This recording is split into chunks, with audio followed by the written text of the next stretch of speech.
Hi, you're listening to the Build Your Digital Community podcast. I'm your host, Christina Bartold, the co-founder and co-CEO of The Social Snippet, a social media agency focused on business owners growing their digital communities. On this podcast, we'll talk about all things digital community building so that you can grow your network and ultimately your business. Hi, everyone, and welcome to another episode of Build Your Digital Community. I'm your host, I'm Christina, and I'm thrilled to be here in Arizona with Maria, and it's actually technically our first live podcast recording because our friend Stacy Millard is also watching, and it's been a gift to be here with Stacy and some of our other friends today and yesterday. We're here for almost the rest of the week as we're all here for a number of different Arizona events, and yeah, we're just really excited to spend time together. So it's been a real gift. So welcome, Maria and Stacy. I know. Before we started, Christina was like, "This is our first live podcast." I'm like, "What do you mean live?" Oh yes, we have a live audience in the studio, and the live audience consists of Stacy Millard, who may or may not be appearing in the next episode. Yeah, I think May is. Mm-hmm. Love it. Well, Maria and I are going to talk today about. Okay, so this is not our niche. We're not going to pretend this is our niche, but this is an episode that people have been asking about because people have been asking us a lot about, one, like, should I have an email list? Like, why should I have an email list if I'm like going really hard on social, or, you know, maybe you work with us and you're like, why, if I'm outsourcing this, like, do I need an email list? And then the second thing is about kind of the correlation between an email list and social. Like, how do you leverage social media to actually grow that email list? And so we're going to talk a little bit about that because much like many of you, when you were listening, maybe you're at the beginning stages of your business, you're thinking, okay, like, what am I going to invest my time in? You know, I can only do so many things. Maybe this is a side hustle for you and you're trying to figure it out. But it's hard to think about like, okay, I'm going to go all in and I'm going to make a freebie. And how do I get people, who's going to buy or get this? Well, you wouldn't buy a freebie, but like, who's going to download this freebie, et cetera, et cetera.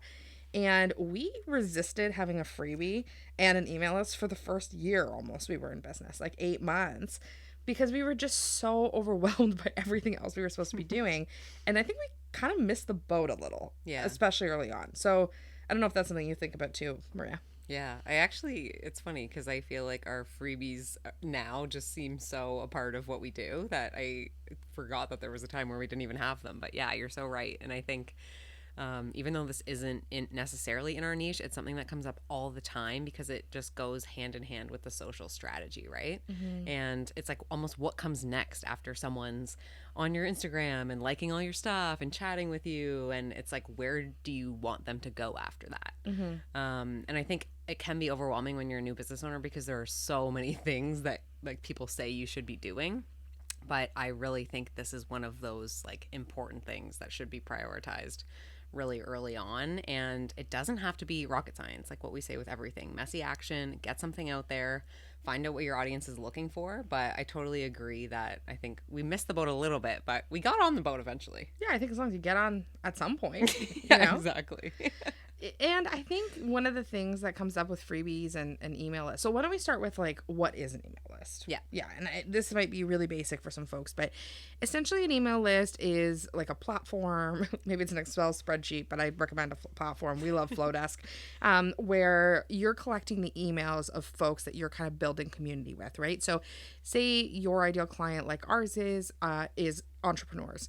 You would want to create something of such value that an entrepreneur would want it, and they would give their email in exchange for it. So, for example, our first freebie is a story starter guide, and we'll link this in the show notes as well, but it's like 30 like days of stories, so that this way you're always showing up on your stories and you always have something to talk about.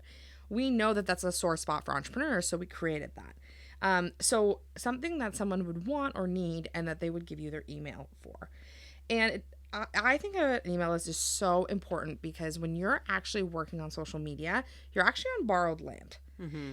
I love Instagram especially, but like Facebook, LinkedIn, TikTok, even Pinterest. And Pinterest is a great way to grow your email list. But you're really like not in ownership of any of those platforms.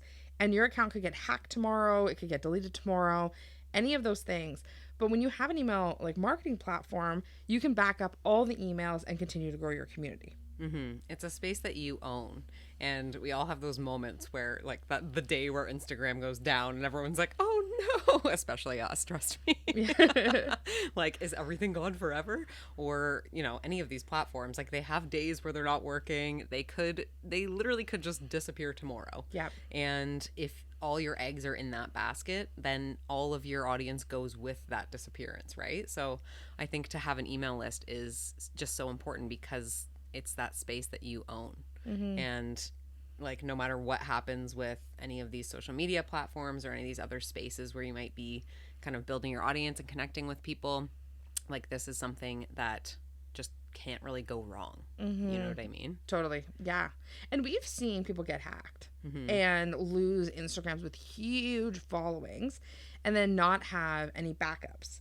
And so, like, I would rather have 100,000 people on an email list than have 100,000 followers on Instagram. Totally.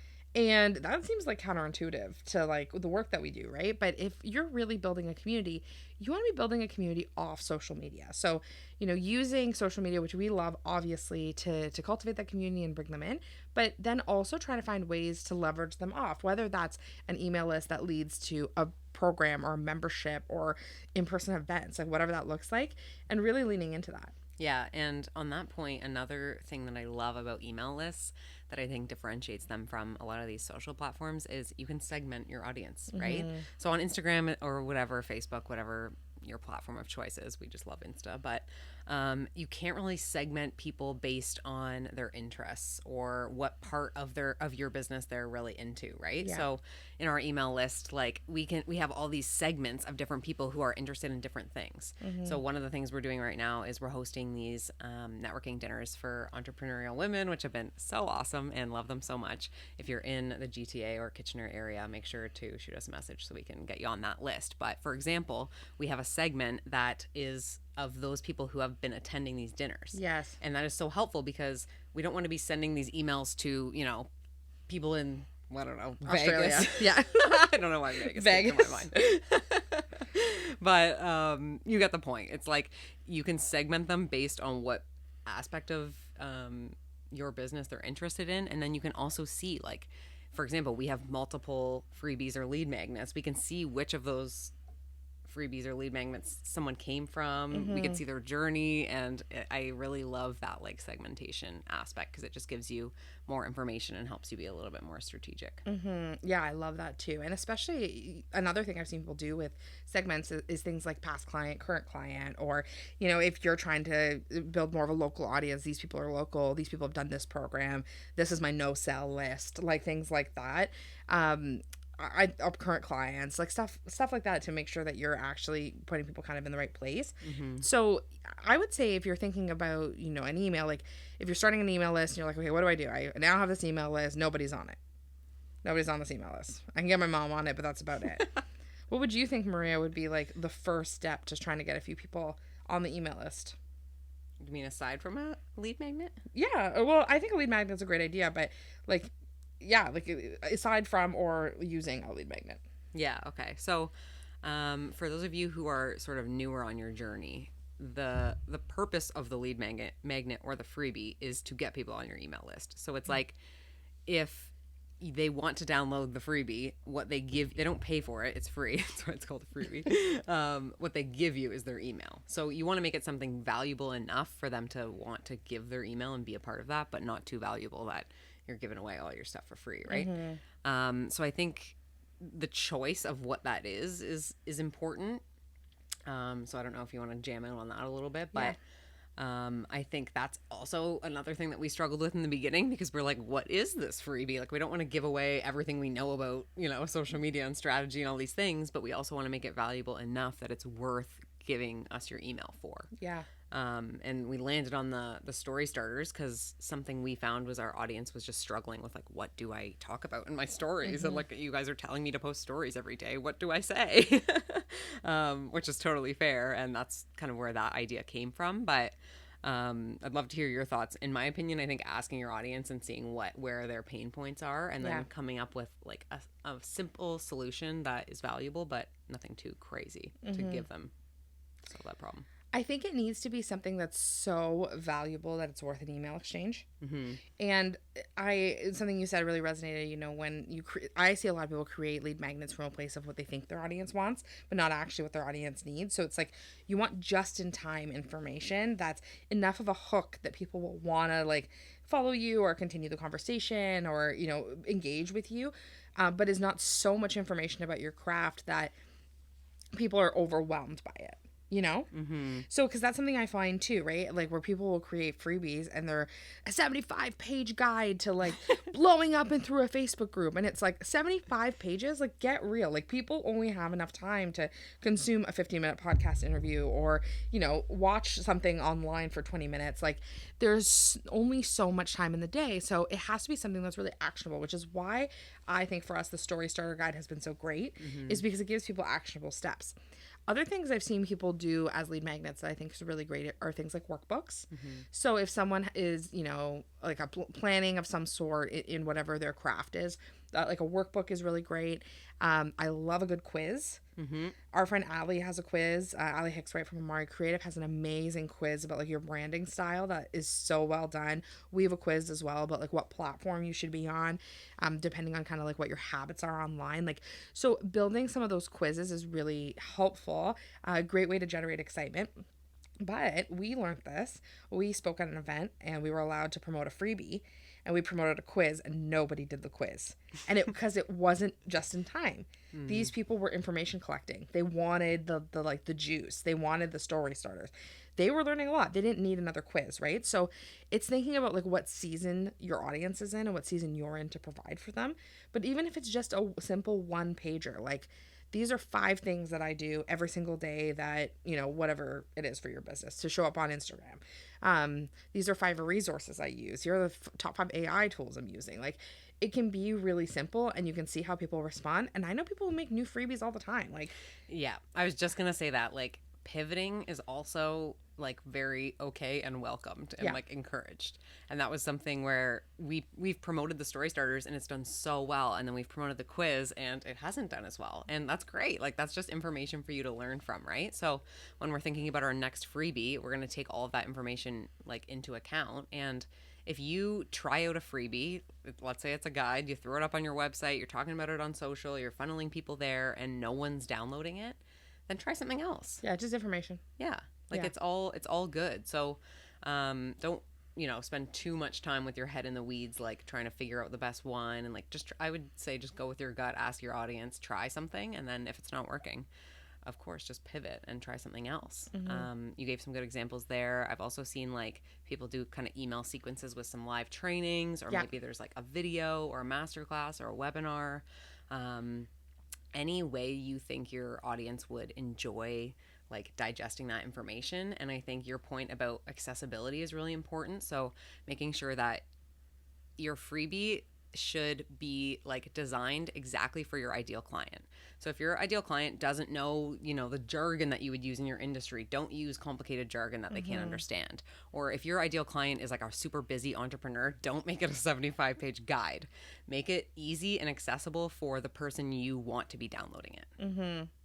Yeah, I love that. And okay, so maybe that leads us to the next point, right? So these are the types of freebies that you can do, but like, how do you get people to do them? Like, how do you get people? So you build this incredible quiz, and and I would always say, like, if you have a freebie, test it out on some ideal client. So if, my ideal client are definitely our ideal client is entrepreneurs. Like we love working with small businesses and entrepreneurs, people like Stacy, who we love working with and supporting. But so if I was to create a freebie tomorrow, I could go to Stacy and I could say, hey, I'm thinking about this. Would you find this valuable based on where you're at in your business? And she might be like, no. and then I can also think like, okay, maybe Stacey's a little farther along than the average person we work with. So what would you have needed 2 years ago? Is it this? Mm-hmm. Right? Like asking some of those questions. Don't develop a freebie for yourself. Totally. Because it's even like the content. We talk about this with content all the time. Like you're not making content for you. Yeah. So it's the same with a freebie. Make it something of high value that someone would want. So I think in terms of trying to get people on your email list, social is an amazing tool for it. And there's a few ways you could do it, and I can go into some of them, and then I'll pass the buck. I know, Maria, this is a little bit more my domain of stuff we've been doing as we've grown our email list, but I think talking about it in your stories is so important. And like we've seen this, like we've kind of, the other day I messaged our team and I was like, why have only like 4 people done this quiz in 4 months? And Marley on our team wrote back, because you haven't promoted it. That was like, you're right. Got us there, Marley. Yeah. And then we promoted it, and then we got a whole bunch of people doing it, right? So just talking about it, I would recommend talking about a freebie once a week. So even if you have only one freebie, people really overestimate like how much people watch their stuff. Yeah, totally. So there's this like culture where we think like, oh my God, we're being annoying. Like we're talking about this freebie too much. Like I've gone on and I've talked about it 10 times in the last 10 weeks. No one remembers and they'll skip through it. And if someone's annoyed about you talking a freebie, they're probably not your ideal client, Yeah. right? So just going up and saying like, hey, this is something that we've got and here's why. And people will see your passion and your enthusiasm for it. So I think Instagram stories are a really good way about, first good way to go about it. Yeah, I love that. So funny about Marley. So we need to take our own advice, but just talk about it. And as someone who hates sales, like I hate selling things, I'm a little projector. That's why Christina does all of our sales. It's so easy to talk about because it's free. Like all they need to give you is their email, which I don't think is a huge ask. So like wherever you go, talk about it. If you're on someone's podcast and they say like, you know, how can we reach you? What do you got going on? Like, you know, follow me on Instagram. And if you're interested in learning more about what I do, I have this awesome freebie you can download on my website. That's, 31 story starters, and just kind of plugging it wherever you can. Yep. And then talking about it on social, I think you can find ways to talk about it that don't feel so repetitive. So like, let's say someone does the quiz, maybe they post about it, reposting their story, or anytime someone downloads it, you could just like take a screenshot and just like block out their email and say like, yay, so happy you downloaded this, like let me know what you think. I think there are so many different ways you can share about it. I think social is probably my number one suggestion in terms of like where to promote it.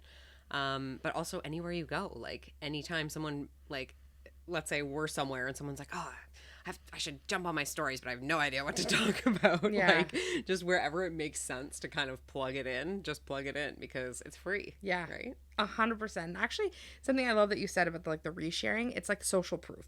Yeah, exactly. Honestly, we need to mentally block that in as a future podcast episode, is that like this idea of how do you create social proof in your business? Because that is something that people do not do enough of, right? Like you have clients, you have downloads for your freebie, so you have podcast downloads. Like show people that other people want to work with you. Like people want to work, whether it's right or wrong, people want to work with people who are high in demand. So even for me, like today, this was an exciting day for us. We reached 3,000 downloads for our podcast. I would say our podcast. Maria's been on it like 5 times, but she supports a larger vision. But 3,000 downloads, that doesn't seem like, there's always people who are like 5 million or whatever. And maybe that'll be us one day. But like at the same time, I'm celebrating the fact that yesterday, there were 75 downloads. That's 75 potentially different people who have downloaded this. I don't think it's 75 different people. I think someone went ham, but it's exciting. And so I think showing people that they're part of the journey with you, because people love a rise and they love being a part of it. So I was joking about this with my best friend this weekend, but we're going to an event on Saturday with Lori Harder and Katrina Scott. Katrina Scott runs Tone It Up, which is like an athletic thing. And my best friend Jenny was like, oh my God, like I did that program for like 10 years. And I'm like, oh, that's so weird. Like I've never even thought about that. And she was like, and then Katrina did this, and then Katrina did that, and then Katrina did this, and you're going to get to know Katrina. And I was like, yeah, and it feels like very normal to me. But at the same time, right, like she's followed her journey through all of these iterations of who she is. And so I think when we get to create that social proof about like how we show up and what we do, we're not only building what we're doing today, but we're building what we're doing in the future. And so continuing to do that, I think, is really important. Anyway, that's a side tangent. No, I love it. I think social proof also is so important because like these days anyone can post anything on the internet. Like it's just a free, you know what I mean? It's like so hard to trust what you see on the internet because it's so available to anyone to just like do anything on. Yep. So I think when other people are posting like, oh, hey, I found this really valuable, I love this, like if they're downloading your freebie, that shows other people that like this is legit and this is valuable and this is something you should pay attention to, which obviously you can show yourself, but I think it's just an extra layer when someone else kind of does it for you. Yeah, love it. The other thing I was gonna say is not just Instagram stories in terms of how you can show up with your freebie. Like, you can do things like on LinkedIn. LinkedIn's great as well. If you have a podcast or you're a guest on a podcast, I would recommend you having a freebie that is like your go-to. A hot tip, and actually, I feel like I know so much about podcasting, but I'm always learning and connecting with people. But a hot tip over here is that making sure your freebie has a web link that is very easy for you to remember. So our quiz is thesocialsnippet.com/quiz. So that's great for if we go, it is, right? Yeah. Hard to forget that one. So if I go on a podcast, I have to really train myself to be like, hey, like, because at the end people will be like, where can they get in touch with you? And I'm always like, Christina Bartold on Instagram, like, catch me there. But now I'm like trying to train myself to be more like, hey, like, you can actually find out a little bit more about like because it's about you, not about me, right? Like, it's about my customer. Like, hey, you can learn a little bit more about what platform you should be on social media by taking our awesome quiz at socialsnippet.com/quiz. And then that's easy, rather than being like, I've got this great freebie, I'll send you a link, but it's at view.flowdesk.com-336. Like, it's just not the same energy, right? So having that kind of stuff worked out, I think, can be really helpful in you promoting it. So podcasting is really good. LinkedIn's great. Facebook is great.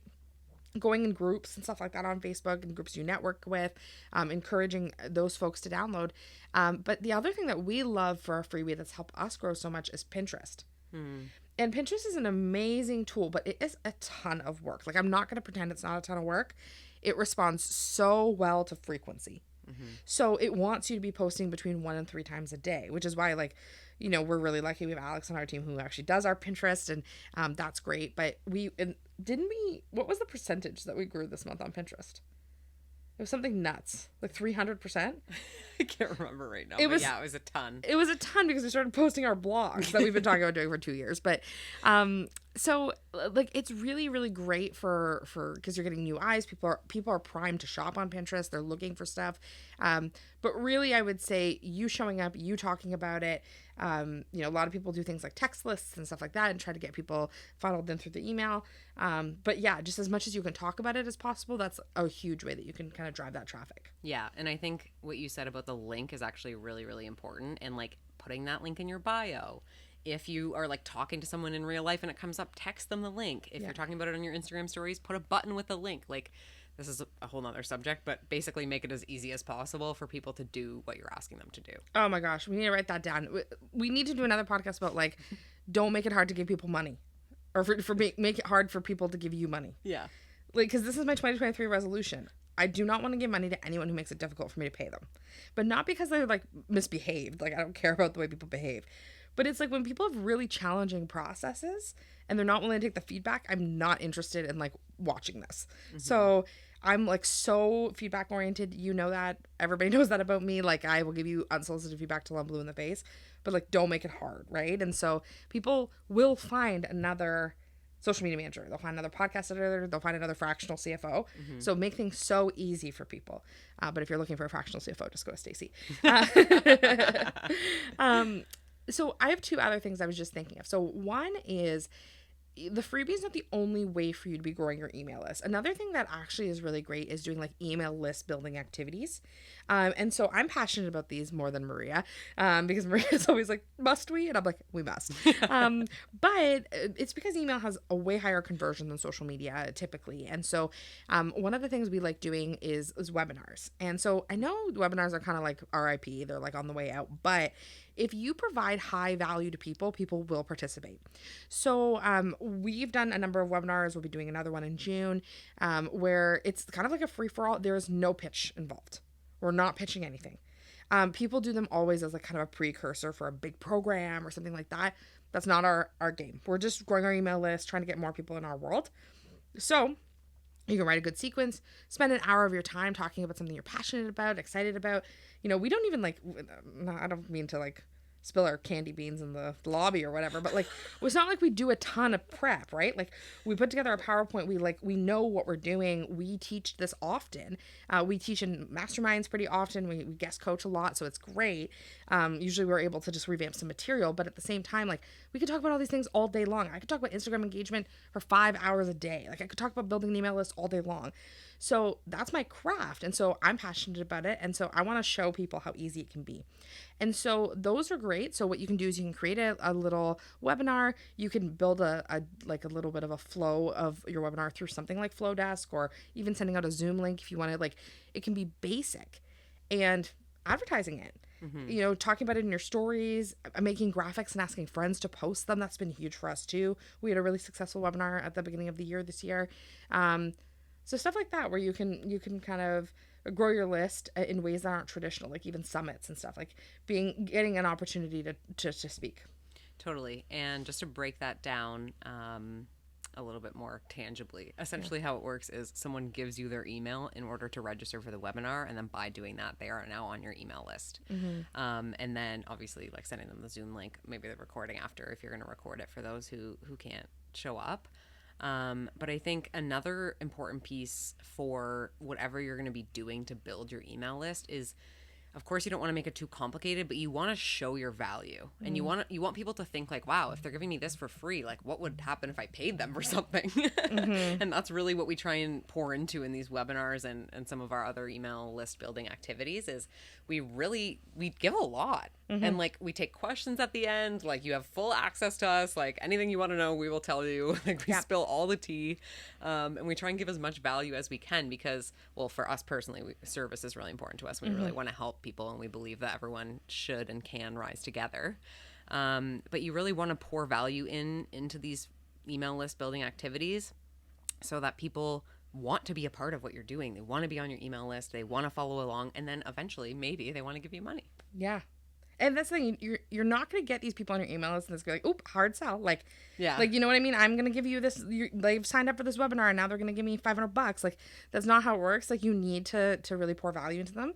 And something that I guess that actually leads perfectly into my actual final point, which was about cultivating your email list after. So finding out a way that you could provide value back to them, like weekly. And that can be little things. Like, so we do something called the weekly snippet. So every week we send out an update, which is like some new blogs we've posted, whatever's on the podcast this week, but also a resource that we like. So something that's come up that we're excited about, a new feature, like, you know, and we leave it open-ended. We always say, hit respond and let us know. And probably every week I get something. So, which is great. Like, it's great to kind of like engage with people. And our email is like, just to be like transparent, is like under 400 people. Like, I think we're getting close to the 400 mark, and we've been building it for over a year. So it can be a slow build. We haven't put in the most amount of effort, if we're just being honest. Like, we haven't been like really going at it, but it's very possible. And we built it organically. So we're like not buying email addresses. We're not doing it in any kind of way that isn't aligned for us. But what we want to be doing is building like a good community. So we send out a weekly email. If we have a promotion going on, we'll do that. And we love promoting when our clients are doing something. So if one of our clients has a sale, someone's launched a podcast, someone's doing something cool, we love to talk about it. And we think that our audience likes to know about what's going on with us too. Yeah, I love it so much. Yeah. This is so great. Yeah. Before we wrap up, do you want to just chat a little bit about like tangibly, like what does this look like? Yeah. So to build an email list, if you're starting kind of from ground zero, first thing you need is like some sort of, I don't even know what you call it, a software Like a or like a provider of some sort. Yeah. So like MailChimp, Flowdesk. We'll put our Flowdesk link in the show notes. Yeah, we love Flowdesk. We've used it in both the businesses that we've run together, and the link is a 50% off link. But why I love Flowdesk so much, and like one of the other episodes we did was kind of like a pump up for Flowdesk too. But why we love it so much is that the emails are so beautiful. Like, they're very easy to put together. It doesn't need to be hard. And so, yeah, I would say you need some kind of software. I would say then thinking about like what your freebie is going to be, like what's going to add high value to the people that you work with, and start getting designing on that. It doesn't have to be complicated. It can be a Google Doc, and you could just embed it into a Flowdesk email, and it's easy, easy, easy. Yeah. So the actual creation of the freebie like depends on what freebie type you're choosing, but exactly, it could be a Google Doc, could be a Canva PDF that you just quickly design and put together. You could even outsource it, like hire a VA or something to design that for you.